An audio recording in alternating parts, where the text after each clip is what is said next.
बिस्मिल्लाहिर्रहमानिर्रहीम अस्सलाम वालेकुम। Welcome back to my channel. एक नई वीडियो एक नए टॉपिक के साथ आपकी खिदमत में हाज़िर हैं। उम्मीद करता हूँ कि आपको मेरे जो प्रीवियस वीडियोज़ हैं या टॉपिक्स हैं वो पसंद आ रहे होंगे और इन्फॉर्मेटिव लग रहे होंगे, क्योंकि गाहे बगाहे आपके जो इंस्टाग्राम पे कमेंट्स वगैरह या मैसेजेस वगैरह वो मैं देख रहा हूँ और उनके ना रिप्लाई भी कर रहा हूँ। आज का हमारा टॉपिक है कि क्या हमें रोमानिया के लिए अप्लाई करना चाहिए। एक क्वेश्चन ये भी है कि क्या रोमानिया वर्क परमिट इशू कर रहा है। तो आज इसी को हम इंशाल्लाह डिस्कस करेंगे और जानने की कोशिश करेंगे क्या हमें वाकई रोमानिया के लिए अप्लाई करना चाहिए या छोड़ देना चाहिए।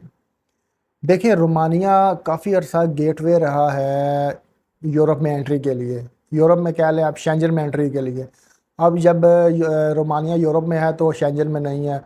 वो एफर्ट्स तो कर रहे हैं काफ़ी कि वो रोमानिया जो है वो शेंजन में जोन में आ जाए, लेकिन अभी भी ऑस्ट्रिया और हंगरी वगैरह जो है ना उसकी वो काफ़ी मुखालफत कर रहे हैं, जिसकी वजह से 2025-26 से पहले उसके चांसेस नहीं हैं आने के। इसी वजह से उन्होंने कुछ एलिगेशन वगैरह हंगरी और ऑस्ट्रिया वगैरह ने लगाए हुए हैं कि स्पेशली ऑस्ट्रिया ने कि अगर रोमानिया में शेंजन में आ गया तो जो इलीगल माइग्रेंट्स हैं वो बड़ी तादाद में पूरे शेंजन में फैल जाएंगे, क्योंकि रोमानिया धड़ाधड़ जो है वो अपने वर्क फोर्स को पूरा करने के लिए वर्क परमिट्स इशू कर रहा है, स्पेशली पाकिस्तान, इंडिया, बांग्लादेश वगैरह ये जो डेवलपिंग कंट्रीज़ हैं इनके। तो उसकी वजह से वो काफ़ी ज़्यादा जो है वो इलीगल माइग्रेंट्स हैं वो शेंजन में मूव हो जाएंगे, क्योंकि रोमानिया में गए तो कोई रुकेगा नहीं, वो आगे जर्मनी, इटली, फ्रांस या स्पेन वगैरह जाएगा। ये तीन चार कंट्रीज ऐसी हैं जहाँ पर लोगों का रुझान है जाने का। तो इसमें अब ये है कि रोमानिया ने काफ़ी सख्ती कर दी हुई है उन लोगों को दिखाने के लिए कि हम एफर्ट्स कर रहे हैं जो इलीगल माइग्रेंट्स हैं उनको रोकने के लिए। अब उन्होंने बॉर्डर पे सख्ती कर दी है, जो जो ऑस्ट्रिया वगैरह के साथ लगता है उसको उन्होंने सख्ती कर दी हुई है चेकिंग में। बहुत कम जो है वो जो लोग डंकी लगा के जाते हैं ऑस्ट्रिया हंगरी वगैरह जाते हैं, तो वो बहुत कम लोग जाते हैं। अब उन्होंने कर दिया वह काफ़ी सख्ती हो गई है, और जिसकी वजह से वो जो इलीगल माइग्रेंट्स हैं वो आगे मूव नहीं हो पा रहे। दूसरा ये है कि जो वर्क परमिट्स हैं जो पहले धड़ाधड़ इशू हो रहे थे, अब उनमें कदरे कमी आई है, रुके नहीं है, कदरे कमी आई है। क्योंकि पहले ये होता था कोई भी एक्स वाई जी जो भी बंदा है वो एक फेक कंपनी बनाता था, उधर से 10 20 30 वर्क परमिट ले इशू करवाता था गवर्नमेंट से, इमिग्रेशन से, और आगे जो पाकिस्तान, इंडिया वगैरह, बांग्लादेश, अफ़गानिस्तान वगैरह में वो लोगों को बुलाते थे, लोग आगे मूव हो जाते, कंपनी ख़त्म हो जाती थी, और उसके बाद जो है वो बंदा नए नाम से नई कंपनी ओपन करके दोबारा से यही काम करता था। ये चल रहा था। अब क्योंकि रोमानिया एफर्ट्स कर रहा है कि वो शेंजन में जोन में ऐड हो जाए, उसके लिए उसने ये किया कि ये क्या है कि अब वो जो कंपनीज इमिग्रेशन डिपार्टमेंट से कांटेक्ट करती हैं कि हमें इतने लोगों के लिए वर्क परमिट्स वगैरह चाहिए। इमिग्रेशन डिपार्टमेंट अब क्या करता है कि पहले तो वो धड़ाधड़ विदाउट किसी वेरिफिकेशन के वो वीज़ा सॉरी कह रहा हूँ, वर्क परमिट इशू कर देते थे। अब वो उस कंपनी का प्रीवियस बैकग्राउंड 2 4 5 साल का देखते हैं, क्या ये कंपनी टैक्स पे कर रही है। दूसरा ये कि ये कंपनी कब से इस्टेब्लिश हुई है। तीसरा ये कि इसका जो ओनर है ये कोई बैंकरप्ट या डिफ़ॉल्ट तो नहीं है। चौथा ये कि ये वाकई कंपनी है या फेक कंपनी है। इस तरह की ये 3 4 इंक्वायरीज होती हैं। अब उसमें हुआ क्या है कि जो तो वाकई जेन्युइन कंपनीज हैं उनको तो वर्क परमिट इशू हो रहे हैं, लेकिन इस वेरिफिकेशन के जो प्रोसेस है इसमें जो वर्क परमिट उन कंपनीज को जो वाकई ही जेन्युइन है उनको इशू तो हो रहे हैं, लेकिन वो काफ़ी डिले हो रहे हैं क्योंकि वो वेरिफिकेशन कर रहे हैं। लेकिन जो फेक कंपनीज होती हैं उनके वर्क परमिट वो बिल्कुल इशू नहीं कर रहे।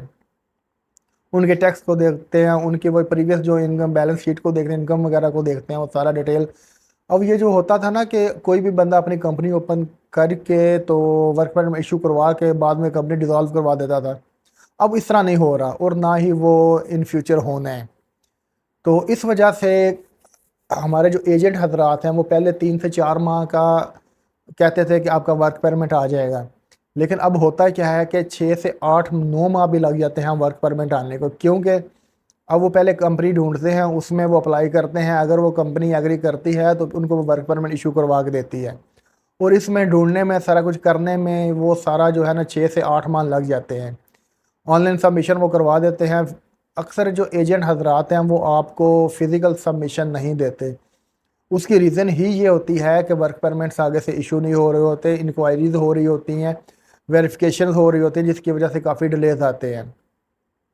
जिसकी वजह से काफ़ी, अगर किसी का वर्क परमिट आ रहा है वो मिनिमम 6 मंथ्स के बाद ही आ रहा होता है। 6-7 माह, इससे ज़्यादा भी हो सकता है, लेकिन 6-7 माह के बाद अगर किसी का आ रहा है, आ गया तो ठीक है, अगर 7-8 माह से ज़्यादा होगा उसका वर्क परमिट कोई नहीं आना। तो इस वजह से काफ़ी ये डिलेज आ रहे हैं कि वर्क परमिट इशू भी नहीं हो रहे।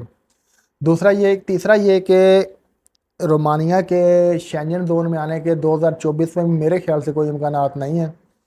मे बी 25 के एंड या 26 में जाके कहीं ये रोमानिया जो है वो मे बी शेंजन जोन में आ जाए।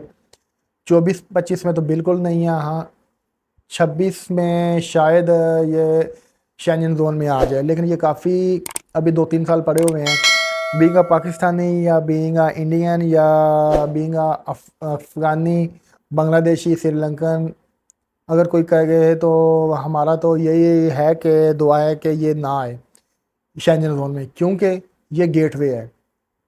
अगर ये शेंजन जोन में आ गया, जैसे क्रोशिया आ गया, तो उन्होंने अपनी वीज़ा रेशो जो है वो बहुत कम कर देनी है। वर्क परमिट बहुत ही, अगर सपोज़ पहले 70% वर्क परमिट मिल रहे थे तो अब उन्होंने 30 कर दिया है। और अगर वो शेंजन जोन में आ गया, मे बी वो 5% इशू करेंगे। वर्क वीज़ा की रिफ्यूज़ल की रीज़न भी यही है कि वो शेंजन जोन में आने के चक्कर में, एक तो ये भी रीज़न है कि वो शेंजन में आने के लिए वीज़ा रिफ्यूज़ कर रहे हैं। दूसरा ये रीज़न ये होती है कि वाकई जो उनकी जिस कंपनी का वर्क परमिट इशू हुआ है वो कंपनी फेक या ट्रस्ट वर्ती नहीं होती इमिग्रेशन डिपार्टमेंट ऑफ रोमानिया के लिए, क्योंकि उसके टैक्सेस में इशू होता है, उसके ओनर्स के बैंक डिफ़ॉल्ट वगैरह में भी हो, बैंकरप्ट होगा या इस तरह के इश्यूज होते हैं, वीज़ा नहीं होता। तीसरी एक रीज़न ये भी है कि हमारी कोई डॉक्यूमेंटेशन पूरी नहीं होती, पूरी होती है तो वो एक्सपायर होती है। जैसे कि अब इंटरव्यू डेट्स बहुत डिले से मिल रही हैं, जिसकी वजह से वर्क परमिट या हेल्थ या ट्रैवल इंश्योरेंस वगैरह जो है, इस तरह के डॉक्यूमेंट्स वो एक्सपायर हो जाते हैं या नियर टू एक्सपायरी होते हैं, जिसकी वजह से वो वीज़ा ग्रांट नहीं करते, रिफ्यूज़ल लगा देते हैं। एक जो सबसे बड़ी रीज़न ये भी होती है कि कंपनी ओके है, इसके बाद आपकी डॉक्यूमेंटेशन ओके है, आपकी health insurance, travel insurance, health insurance, travel insurance जो होती है वो ओके है, इसके बाद आपके वर्क परमिट में कोई इशू नहीं है, सब कुछ ओके है। लेकिन हमारे जो लोग हैं उनको इंटरव्यू देना ही नहीं आता, इंटरव्यू में वो बोल ही नहीं सकते। अगर वो वीज़ा ऑफिसर पूछ लेता है हाउ आर यू, तो उनको नहीं पता होता कि उन्होंने क्या रिप्लाई करना है। वो बस मुंह बना के दिखा देंगे या हल्की सी मुस्कुराहट दे देंगे। वीज़ा ऑफिसर समझ जाता है कि इस बंदे को कुछ नहीं आता। तो ये कुछ रीज़न थी कि जिसकी वजह से वर्क परमिट डिले भी हो रहे हैं, और अगर आ रहे हैं तो रिफ्यूज़ल क्यों हो रही है, उसकी मैंने आपको कुछ रीज़न्स भी शेयर की हैं। अब लास्ट पे ये क्वेश्चन है कि हमें रोमानिया के लिए अप्लाई करना चाहिए या नहीं। मेरे ख्याल से अप्लाई करें तो सिर्फ अपने लक पे डिपेंड करके आपने करना है, क्योंकि जो पहले होता था ना धड़ाधड़ वीज़े लग रहे हैं, मैंने ऐसे भी लोग देखे हैं जिनको बिल्कुल ABC भी नहीं आती, लेकिन उनके वीज़ा लगे हैं और वो अब रोमानिया से आगे इटली, फ्रांस में बैठे हुए हैं। आपने लक को ट्राई करना है, अपनी किस्मत को देखना है कि मे बी आपकी किस्मत हुई, लक हुई तो आपका वीज़ा लग जाएगा, अदरवाइज़ चांसेस बहुत कम हैं। 30-40% होते हैं chances, maybe in future कम हो जाएं। क्योंकि इन्होंने शेंजन में तो आना ही आना है, इसके लिए इन्होंने मज़ीद आगे सख्ती भी करनी है। इसलिए बेहतर यह है कि हाँ, अगर आप टाइम को आपके पास है, या फिर आपके पास आप अपनी लक को आजमाना चाहते हैं, किस्मत को आजमाना चाहते हैं, तो ज़रूर अप्लाई करें। अगर आपकी लक अच्छी हुई, किस्मत अच्छी हुई तो आपका वीज़ा इंशाल्लाह ज़रूर लगेगा। अगर किस्मत ही ख़राब चल रही है, टाइम चल रहा हो, तो फिर मुश्किल है। बेहतर है कि इसके, मैंने पहले आपको एक व्लॉग बनाया है जिसमें मैंने आपको बताया था कि आप वाया दुबई कैसे यूरोप या कनाडा जा सकते हैं, उसका मैं वो दे दूँगा, लिंक वगैरह आपके साथ शेयर कर दूँगा। या आई बटन में भी मैं दे दूंगा, तो आप उधर से वो देख लीजिएगा, उसमें काफ़ी इन्फॉर्मेशन है। मेरा तो मशवरा ये है कि आप वाया दुबई, कनाडा या यूरोप में मूव हों। रोमानिया वीज़े देगा, बिल्कुल देगा, लेकिन रेशो कम होगी। तो अगर आपने अपनी लक को आजमाना है तो ज़रूर ट्राई करें। अदरवाइज़ अगर आप किस्मत, आप कहते हैं जी कि मेरी किस्मत ही ऐसी है, तो बेहतर है कि आप वाया दुबई, कनाडा या यूरोप मूव हो जाएं। ये था आज का व्लॉग, छोटी सी वीडियो थी, 10-12 मिनट की ये हो गई है, लेकिन काफ़ी इंपॉर्टेंट था। काफ़ी लोगों के क्वेश्चन आ रहे थे कि हमें रोमानिया के लिए अप्लाई करना चाहिए या नहीं करना चाहिए, तो मैंने सोचा क्यों ना एक पूरी वीडियो यही इस टॉपिक पे बना दूं। अगर आपको वीडियो पसंद आई या कोई आपका क्वेश्चन हो तो लाजमी इंस्टाग्राम पे मुझे फॉलो करके क्वेश्चन कीजिएगा। इंशाल्लाह मैं कोशिश करूँगा कि जल्द से जल्द उधर आपका आंसर कर कर सकूँ। अगर किसी भाई का कोई इंटरेस्टिंग क्वेश्चन हुआ तो मैं उस पर पूरी वीडियो भी बना दूँगा। बाकी अपना ख्याल रखिएगा। अल्लाह हाफिज़।